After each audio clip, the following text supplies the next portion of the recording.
Hi. అమ్మా అక్షయ్, ఇవాళ మళ్ళీ సెకండ్ స్టోరీ. ఇందాక చెప్పిన కథ బాగుందా? బాగుంది. ఏం కథ ఇందాకటిది? రాణిగారి కూతురు కదా. రాణిగారి కూతురు రాకుమార్తె కొమ్ము అన్న కథ. అది ఎలా ఉందో కామెంట్ చేసి చెప్పండి ప్లీజ్, సరేనా? ఇప్పుడు ఒక రైతు కథ చెప్పుకుందామా? ఒక ఊళ్ళో పెద్దోగురాల అనే ఊళ్ళో ఒక మంచి రైతు ఉన్నాడంట. ఆ రైతు బాగా సంపాదించాడు, బాగా భూములు సంపాదించుకున్నాడు. రైతు మంచోడు, ఊళ్ళో జాగ్రత్తగా ఉండి పొదుపు చేసి పొలాలు స్థలాలు అవన్నీ బాగా సంపాదించుకున్నాడు. ఒక భూస్వామిలాగా అయిపోయాడు. మామూలు రైతు కాదు, ఒక భూస్వామి. చాలా భూములు ఉన్న భూస్వామి అంటారు, సరేనా? అట్లా ఉన్న ఇంట్లో వాళ్ళ భార్య కూడా చాలా జాగ్రత్తగా పాడి వ్యాపారం చేసిద్ది. పాడి వ్యాపారం అంటే ఆవులు గేదెలు అన్నీ ఉంటాయి. పాల వ్యాపారం చేసిద్ది. పాలు వెన్న అన్నీ అమ్ముతుంది అనమాట. పెరుగు కూడా అమ్ముతారు. పెరుగు తోడుపెట్టి వెన్న చేసి నెయ్యి కాసి అవన్నీ అమ్ముద్ది అనమాట. అవన్నీ పాలు పెరుగు వెన్న అనేసి అన్నీ అమ్మేసరికి వ్యాపారం కూడా ఇంకా బాగా సాగుతూ ఉంటుంది. ఇంట్లో ఎప్పుడు లక్ష్మీదేవి కొలువై ఉన్నట్టు ఉంటుంది అనమాట వాళ్ళ ఇంట్లో. ఇటు భూస్వామి జాగ్రత్త పడు భూములు సంపాదించాడు. ఇంట్లో తన భార్య కూడా పొదపరిగా ఉండి ఇంకా సంపాదించింది. ఆస్తుల సంగతి తర్వాత పక్కన పెడితే అక్షయ, ఇంట్లో లేడీస్ జాగ్రత్తగా ఉంటే ఇంకొంచెం పొదుపు చేయొచ్చు. షాపింగ్కి వెళ్ళిపోయి కొనేసుకోవటం కాకుండా జాగ్రత్త చేస్తూ ఉంటుంటే ఇంకొంచెం జాగ్రత్త చేసుకుని ఇంకో ఎకరం పొలం కొనుక్కోవచ్చు. వాళ్ళ ఆలోచన అంతా ఫస్ట్ నుంచి అలాగే ఉంది. ఈ భార్యాభర్తలు ఇంత జాగ్రత్తగా ఉంటారు. వీళ్ళకి ఒక కొడుకు ఉంటాడు. కొడుకు పేరు రఘు. రఘుకి బాగా చదువుకోవాలని ఉంటుంది. చదువుకున్నంత వరకు చదువుకుంటాడు. తర్వాత వాళ్ళ నాన్న తర్వాత వ్యవసాయమే చేస్తాడనమాట. పట్టణంకి వెళ్లకుండా ఓగరాల్లోనే ఉండి వ్యవసాయం చూసుకుంటూ ఉంటాడు. వాళ్ళ నాన్నకి చేదోడు వాదోడుగా ఉంటూ, సరేనా? ఇంట్లో పాడి వ్యాపారం ఉంది కదా, పనోళ్ళు ఉన్నారు, పొలం పనులు చేయడానికి కూలి పని వాళ్ళు, అవన్నీ మెయింటైన్ చేసుకుంటాడు. చదువుకున్నాడు కదా, వాళ్ళకి పనులు చేయించుకోవటం, వాళ్ళకి పేమెంట్లు ఇవ్వటం, మరి సంతలో గేదెలను కొనుక్కురావటం వ్యాపారానికి, అవన్నీ చేస్తూ ఉంటాడు. అమ్మా నాన్నకి తోడుగా ఉంటూ. రఘు చాలా మంచి పేరు ఉన్నాడు ఊళ్ళో. చక్కగా ఉంటాడు, మంచి పేరు ఊళ్ళో. సరే, ఈ రఘు ఈ పనుల్లో ఉంటాడు కదా. ఒకసారి ఆ ఊళ్ళో శ్రీరామనవమి జాతర వచ్చింది. శ్రీరామనవమి జాతర వస్తే అందరూ గుడికి వెళ్తూ ఉంటారు. మనం చేసే పండగల్లో ఒకే ఒక్క పండగకి పానకం చేస్తాం. ఆ పండుగ ఏంటి? శ్రీరామనవమి. శ్రీరామనవమికి అందరూ పానకం కలుపుకుంటారు. ఇంట్లో ఎవరి పనులు వాళ్ళు ఉంటారు, పానకం చేసుకుంటారు, గుడికి వెళ్తారు, దర్శనాలు చేసుకొని ఊళ్ళో జాతర జరుగుతూ ఉంటుంది. అయితే ఈ రఘు వాళ్ళ ఇంటి వెనకాల లక్ష్మి అనే అమ్మాయి ఉంటుంది అనమాట. రఘు కదా, రఘుకి లక్ష్మి బాగుందా? పేరు లక్ష్మి బాగుందా? మారుస్తావా? ఇంటి వెనక లక్ష్మి వాళ్ళ నాయనమ్మతో కలిసి ఉంటుంది అనమాట. లక్ష్మి కూడా చాలా మంచిది, కష్టపడి పని చేసే తత్వం. అయితే వీళ్ళు వాళ్ళ పొలం వీళ్ళ పొలాల్లో అన్ని పొలాల్లో పని చేస్తూ వాళ్ళ నాయనమ్మని చూసుకుంటూ ఉంటుంది. అమ్మ నాన్న లేరనమాట. పిల్ల కష్టపడి వాళ్ళ బాగా ముసలిదైపోయింది వాళ్ళ జేజి నాయనమ్మకి తోడుగా ఉంటూ పని చేసుకుంటా కొంచెం నూకలు తెచ్చుకొని గంజి కాసుకొని ఆమె కసిని కాసి పెట్టి ఉంటుంది అనమాట. జాగ్రత్తగా ఉన్న దాంట్లో తను జాగ్రత్తగా ఉంటుంది, నీట్గా ఉంటుంది. అయితే శ్రీరామనవమి జాతరకు కూడా వెళ్ళదనమాట లక్ష్మి. ఒక పొలంలో పని చేస్తూ ఉంటుంది. రఘు ఆ పక్క నుంచి వెళ్తుంటే జాతరకు వెళ్ళకుండా ఏంటి ఇంకా పని చేస్తున్నావు లక్ష్మి అని అడుగుతాడు. ఏముంది రఘు సార్, ఈ పని చేయకపోతే కనుక నాకు నూకలకి డబ్బులు ఉండవు, మరి నాయనమ్మకి కొనాలి కదా గంజి తాగడానికి, ఇవాళ పని చేస్తేనే సాయంత్రం మళ్ళీ తెచ్చుకోవచ్చు నేను నూకలు అని చెప్పింది అనమాట. దీనికి ఇంత కష్టపడుతున్నావా, నేను ఇస్తానులే, ఇవాళ జీతం నువ్వు పని చెప్పితేలే నీకు జీతం ఇస్తాను, నువ్వు వెళ్ళి దర్శనం చేసుకోండిరా, రాముల వారి జాతర సంవత్సరానికి ఒకసారి వచ్చింది, సరే నువ్వు వెళ్ళి దర్శనం చేసుకురా అని పొలం పని చేయకపోతేలే అని డబ్బులు ఇచ్చి పంపిస్తాడు. రఘు సార్ చాలా మంచోళ్ళు కదా, లక్ష్మి తీసుకొని హ్యాపీగా వెళ్ళిద్ది అనమాట జాతరకి. వెంటనే జాతర అంటే ఎక్కువసేపు ఉండదు, కాసేపు వెళ్ళి దండం పెట్టుకొని మళ్ళీ వచ్చేసిద్ది. పొలం మీదుగానే గుడికి వెళ్ళాలి. ఊళ్ళు పొలమరల్లో ఉంటుంది కదా గుడి. మళ్ళీ గుడి దాటి పొలాల్లోకి వచ్చి తర్వాత ఊరు వచ్చింది అనమాట. నడుచుకుంటా వస్తుంటే పొలం వచ్చేసింది. ఇక పిల్ల అంత పని చేసింది, గుడికి వెళ్ళింది, చాలా పీస్ఫుల్గా ఉంది. ఆ అమ్మాయి హైరానా పడలేదు, చెమటలు పడలేదు. పొద్దున ఎంత శుభ్రంగా ఉందో పొలం పని చేసినా అంతే ఉంది, గుడికి వెళ్ళి వచ్చేటప్పుడు అంతే నీట్గా ఉంది పిల్ల, అంత నీట్గా ఉందన్నమాట. అయితే రఘుకి బాగా నచ్చింది. పని చేసిన అలసట లేదు, చాలా నీట్గా కనిపిస్తుంది, పైగా సౌమ్యంగా మాట్లాడుతుంది, కష్టపడి పనిచేసే తత్వం. ఇవన్నీ బాగా నచ్చుతాయి రఘుకి. రఘునేమో ఆ కాసేపు పని చేస్తుంది. ఈ అమ్మాయి వెళ్ళిపోయింది కదా, మరి పొలంలో పని ఆగిపోతే ఇబ్బంది అని ఆ కొంచెం పని తను చేయడానికి కూర్చుంటాడు. కలుపులు బీపుతా, మొక్కలు నాటుతా, కాస్త పని చేసేస్తూ ఉంటాడు. అమ్మో అమ్మో ఇంత పని చేసేస్తున్నావో, నీకేం అలసట వచ్చేసిందని, సర్లే రఘు సార్ మీరు వెళ్ళిపోండి నేను చేస్తానని చేసేసుకుంటుంది. తను గట్టి ఎక్కేసి వెళ్ళిపోతాడు, ఈమె పొలంలో దిగి తను పని చేసుకుంటుంది. మరి డబ్బులు తీసుకుంది కదా, ఊరికి తీసుకున్న తత్వం కాదు లక్ష్మికి. డబ్బులు ముందే తీసుకుంది కానీ పని చేయాలి అని చెప్పి పొలంలో దిగి పని చేసేసుకుంటుంది. ఆ జీతం డబ్బులతో మొక్కలు కొనుక్కొని వాళ్ళ నాయనమ్మకి కొనుక్కొని వెళ్ళి గంజి కాసి పెట్టింది. సరే ఇలా జరుగుతూ ఉంటే రఘు కోసం సంబంధాలు ఎతుకుదాము అని వాళ్ళ అమ్మ నాన్న అనుకుంటూ ఉంటారు. అయితే రఘు చాలా అందంగా ఉంటాడు కదా, ఇంకా బోర్డు కట్నం వచ్చిద్దని వీళ్ళకి ఆశ. బాగా చదువుకున్నాడు, మెయింటైన్ చేస్తున్నాడు, పొలాలు స్థలాలు, పాడి వ్యాపారం ఉంది ఇంట్లో. మనకేం అకౌంటెంట్ అక్కర్లేదు, మన అబ్బాయే కదా మొత్తం, బాగా చేస్తున్నాడు. ఇంకా ఎక్కువ కట్నం వచ్చిద్దని వీళ్ళు ఎదురు చూస్తూ ఉంటారనమాట. అయితే సంక్రాంతి తర్వాత ఉగాది, ఇది మర్చిపోయాను అక్షయ, సారీ అమ్మ, కాదు శ్రీరామనవమి తర్వాత ఏమొచ్చింది? ఉగాది తర్వాతే శ్రీరామనవమి. ఉగాది తర్వాతే శ్రీరామనవమి. శ్రీరామనవమి తర్వాత ఏమొచ్చింది నాన్న? వినాయక చవితి. ఏదో కానీ నెక్స్ట్ వచ్చే పండగ కోసం షాపింగ్కి వెళ్ళాలి అనుకుంటుంది. ఊళ్ళో జాతర అయిపోయింది, కొత్త చీర కట్టేసుకున్నాను, ఇంకో చీరలు కొనుక్కొచ్చుకోవాలి ఒక 4 అని చెప్పి రఘు వాళ్ళమ్మ షాపింగ్కి వెళ్ళాలనుకుంటుంది. సరేనా, షాపింగ్కి వెళ్ళాలనుకొని పట్నంలో వాళ్ళ ఒక కజిన్ ఉంటాడు, రఘు వాళ్ళ అమ్మకి కజిన్, అంటే రఘుకి మామయ్య వరుస అవుతాడు.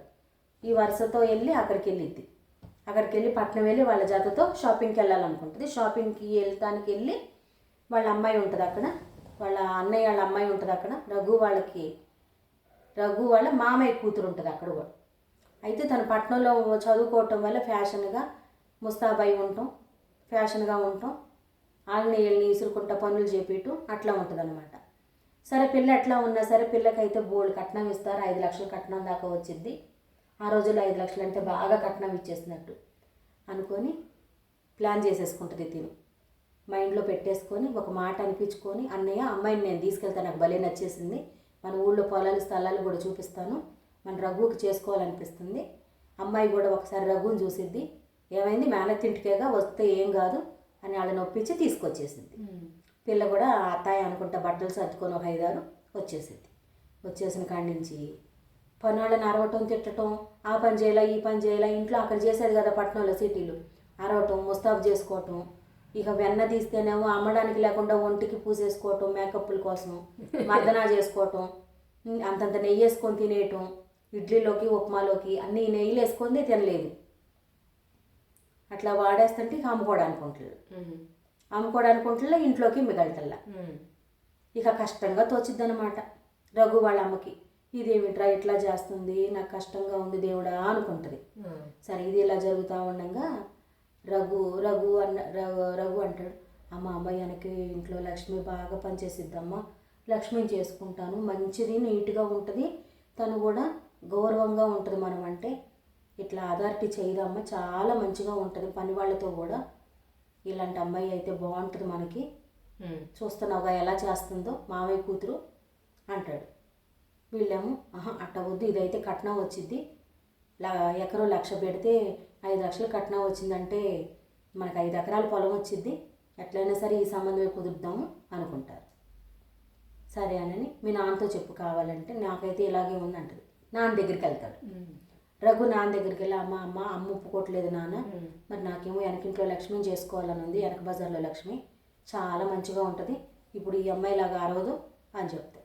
ఎవరో మీ నాన్న, అమ్మేమో ఒప్పుకోదు, అమ్మకేమో కట్నం కావాలంటుంది, మరి అమ్మ చెప్పిన మాట ఈయనమ్మ, మళ్ళీ గొడవలు అయిపోతాయి ఇంట్లో, వెనకింట్లో లక్ష్మినేమో ఆస్తి లేదు, మళ్ళీ నానమ్మని చూడాలి, ఒక్కటే పిల్ల మళ్ళీ ఆమెకి అన్నయ్య లేరు, అమ్మా నాన్న లేరు, మీకు పెళ్లి తర్వాత ముద్దు ముచ్చట ఏముండదు, డెలివరీ కూడా మనమే చేయాలి, మళ్ళీ ఇవన్నీ అంటది మీ అమ్మ. వద్దయ్యా ఇది అనుకో, నీకు అత్త మామ బావమరుదులు బావలు అందరూ ఉంటారు, ఈ అమ్మాయిని చేసుకుంటా బలగం ఉంది, ఆ అమ్మాయికి కట్నము ఉంది బలగము ఉంది, ఇస్తారు నీకు మంచి కట్నం అని అనుకుంటారు. సరే రోడ్డు మీదకి వెళ్ళిపోతాడు రఘు, మెదలకుండా పొలం వైపుకి వెళ్ళిపోతాడు. పొలం గట్టు మీద కూర్చొని అమ్మాము నాన్న అడగమంది, నానేమో అమ్మ మీద చెప్తున్నాడు. అంటే వీళ్ళిద్దరికీ కట్నం మీద ఆశ బాగా ఉంది. ఇది ఇలా జరుగుతూ ఉంటే ఈ అమ్మాయి పట్నం నుంచి వచ్చిన అమ్మాయి ఉంది కదా, పనులని తిట్టేసరికి పనులు మానేసి వెళ్ళిపోతారు. పనులు మానేసి వెళ్ళిపోతే ఇంట్లో పని అయితే చేసుకుంటుంది రఘు వాళ్ళ అమ్మ, కానీ ఇంట్లో పాడి పంట ఉంది కదా, ఆవులు గేదెలు ఆ దూడలు ఆ పేడ కల్లాపి ఎత్తటం, పాలు పిండటం, మళ్ళీ మజ్జిగ తయారు చేయటం, అమ్మటం, పెరుగులు వెన్నపూసలు చేయటం, వెన్నపూసలు కరిగించి వడగట్టి నెయ్యి అమ్మటం, ఇదంతా పెద్ద ప్రాసెస్. దానికి చేతి కింద పనులు కావాలి. ఈ అమ్మాయి తిట్టేసరికి, చుట్టాల అమ్మాయి తిట్టేసరికి మొత్తం పరారు పనులు మొత్తం బంద్ చేసేస్తారు. ఈ ఇంటికి పనికి ఎవరో రారు. ఈ పని అంతా ఆమెకి ఎక్కువైపోయి సిక్ అయిపోయి పడిపోద్ది, మూల పడిపోద్ది, ఇక మంచం ఎక్కేసింది రఘు వాళ్ళమ్మ. అందుకే చెప్పానమ్మా నేను, నువ్వు ఇట్లా అయిపోయావు, నేను లక్ష్మిని చేసుకుంటానంటే మీరు ఒప్పుకోవట్లేదు, ఇట్లా అయితే కష్టమైపోద్దమ్మా మనకి, ముందు ఆ అమ్మాయిని పంపించేసే అమ్మ ఇంట్లో నుంచి, ఆ మేకప్పులు తీసురా ఈ మేకప్పులు తీసురా అని కాల్చు తింటుంది. నేను రోజు బండేసుకొని వెళ్ళి పట్నం వెళ్ళి కొనుక్కు తీసుకురావాల్సి వస్తుంది ఆమె కోసం, మరి అది కోసం మామయ్య వాళ్ళు ఏమన్నా అనుకుంటారేమోనని నేను వెళ్ళి అన్నీ కొనుక్కొస్తున్నాను అని చెప్పి ఇసుక్కుంటాడు. ఇసుక్కునేసరికి దీని పని ఎట్టా ఉందా అని చెప్పి ఒక షాప్లో ఒక కాటన్ది మంచి, ఆ రోజుల్లో కాటన్ చీరలే కదా గొప్ప అందరికీ, చిన్న వయసు వాళ్ళు కూడా కాటనే కట్టేసుకునేవాళ్ళు అప్పట్లో. ఒక కాటన్ చీర తీసుకొచ్చి, అమ్మాయి మేము ఒక పని మీద బయటకు వెళ్తున్నాము అని చెప్పి ఆ పిల్లకి తాంబూలం పెట్టి ఆ కాటన్ చీర పెట్టి బస్సు ఎక్కించి పంపించేస్తారు. తోడుగా కూడా ఎవరు వెళ్ళరు. వెళ్ళిపోయాక అమ్మాయి నమస్కారం చేసి ఆ ఇల్లును చూసుకునేసరికి భయం వేసింది. ఇల్లంతా పెంట కుప్ప చేసేసింది. ఆ అమ్మాయి పని చేయదు, పనులను నిలగొట్టేసింది, అదేమో సర్దదు, ఈమెమో సిక్ అయిపోయి మంచం ఎక్కింది. అల్ల కల్లోలంగా ఉంది ఇల్లు. ఇక లక్ష్మిని జత చేసి కేకపెట్టి, అమ్మ లక్ష్మి లక్ష్మి అని కేకపెట్టి, మీ నాయనమ్మతో సహా ఇక్కడికి వచ్చేసి అమ్మ నువ్వు, ఈ పని అసలు నేను చేసుకోలేను, 4 రోజులు ఉండి నువ్వు పని చేసి పెట్టి క్లీన్ చేసి పెట్టాలి ఇల్లు, మా కోడలు అంతా పాడు చేసి వెళ్ళిపోయింది, నా కోడల పిల్ల నా మేనకోడలు అని చెప్పేసరికి లక్ష్మి వచ్చింది కదా, డబ్బులు రోజువారీ కూలికి వెళ్ళి అలవాటే కదా తనకి. సరే నాయనమ్మను కూడా జత తీసుకురమ్మందిగా జత తీసుకొచ్చి వాళ్ళ నాయనమ్మని అక్కడ పడుకోపెట్టి వరండాలో సూరి కింద పని అంతా చేసి పెట్టింది. ఇల్లంతా ఒక 2 రోజులకి నీట్గా తయారైపోయింది. అప్పుడు రఘు వాళ్ళ అమ్మ నాన్న, బుద్ధి వచ్చిందిరా దేవుడా, పిల్లోడు మంచిగా సెలెక్ట్ చేసుకుంటే మనమేమో అత్యాశకు పోయాము, నా 5 ఎకరాల కొంటమేమో కానీ ఇల్లు శుభ్రపడింది, ఇంట్లో ప్రశాంతంగా ఉంది, ఒక ముద్ద తిని హాయిగా కూర్చోవచ్చు మన ఇంటి దగ్గర జామ చెట్టు కింద అనుకుంటారనమాట. హ్యాపీగా పెళ్లి చేసేస్తారు. రఘుకి నచ్చిన పిల్లలతో పెళ్ళి అయిపోయింది. అత్త మామ కూడా కోడలతో మంచిగా ఉంటారు. ఎందుకంటే అనుభవం అయింది కదా, చుట్టాలమ్మాయి డాబు దర్పం చూపించి పనులు నిలగొట్టేసి, పనులు నిలటం కూడా కాదు అక్షయ, మంచి మర్యాద లేదు కదా, ఇంటికి వచ్చిన వాళ్ళతో మర్యాదగా ఉండాలి. ఆ పిల్ల అది లేదు, సర్దుకునే తత్వం లేదు, నీట్నెస్ లేదు, అత్యాశకు పోతుంది, అట్లా అనుకోవడానికి కూడా లేదు. ఆ అమ్మాయి అలా పెరిగింది పట్నం కాబట్టి. అంత లక్ష్మి అంటే సామాన్య జీవితం, చలాకీగా చురుగ్గా ఉన్నదాంతో సర్దుకుపోయే తత్వంతో అలవాటు పడిపోయిన జీవితం, ఎవరి లైఫ్ స్టైల్ వాళ్ళది. రఘుకి ఎట్లయితే కోరుకున్న అమ్మాయితో పెళ్ళయింది, ఇల్లుని తీర్చిదిద్దే అమ్మాయి కోడలైతే బాగుండని రఘు వాళ్ళ అమ్మ నాన్న కోరుకున్నట్టే లక్ష్మి కూడా ఉంది కాబట్టి ఆ ఇల్లు సంతోషంగా ఉందన్నమాట. మళ్ళీ పాడి పంట మొత్తం అన్ని లైన్లో పడ్డాయి. అమ్ముకోవటం, వ్యాపారం, పాల వ్యాపారం, నెయ్యి వ్యాపారం, పెరుగు వ్యాపారం అన్నీ లైన్లో పడ్డాయి. లక్ష్మి ఇంట్లోకి వచ్చేసరికి లక్ష్మీదేవి కొలువు ఉన్నట్టుగా ఉంది. పాడి పంట అంతా ఉంది, బాగా చేసుకుంటారు.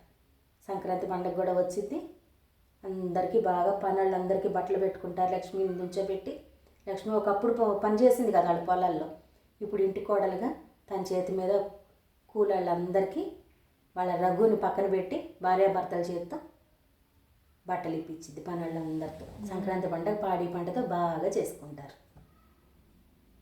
ఏమర్థమైంది నీకు ఈ కథలో? స్తోమతకు తగ్గట్టు చూసుకోవాలి, స్తోమతకు తగ్గట్టు ఉండాలి. స్తోమత ఉన్నా ఎక్కువ ఉన్నా లేకపోయినా సరే ఇల్లు ఎప్పుడు నీట్గా పెట్టుకోవాలి. మన ఇల్లు మన వస్తువు అని ఉండాలి.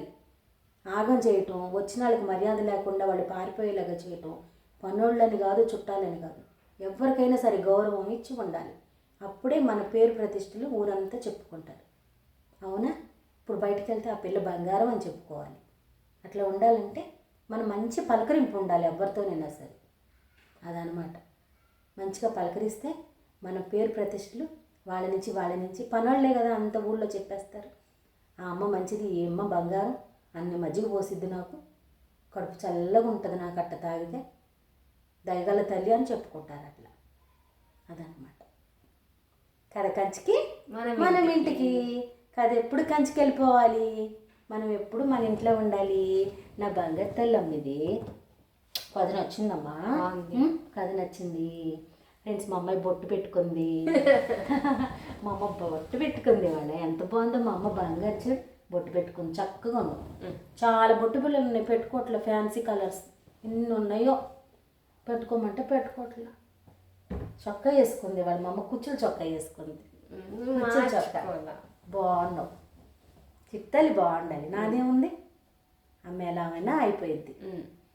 నువ్వు బాగా చదువుకోవాలి, సరేనా? బై చెప్దామా? ఈ కథ కనుక మీకు నచ్చితే ఒక లైక్ చేసి, మా మార్పులు కథలో ఏమైనా మార్పు చేయాలంటే కామెంట్ పెట్టండి. ఈ కథ అంతా బాగా నచ్చితే మీ ఫ్రెండ్స్కి కూడా షేర్ చేసి, ముఖ్యంగా సబ్స్క్రైబ్ చేయండి friends. Thank you. Thank you.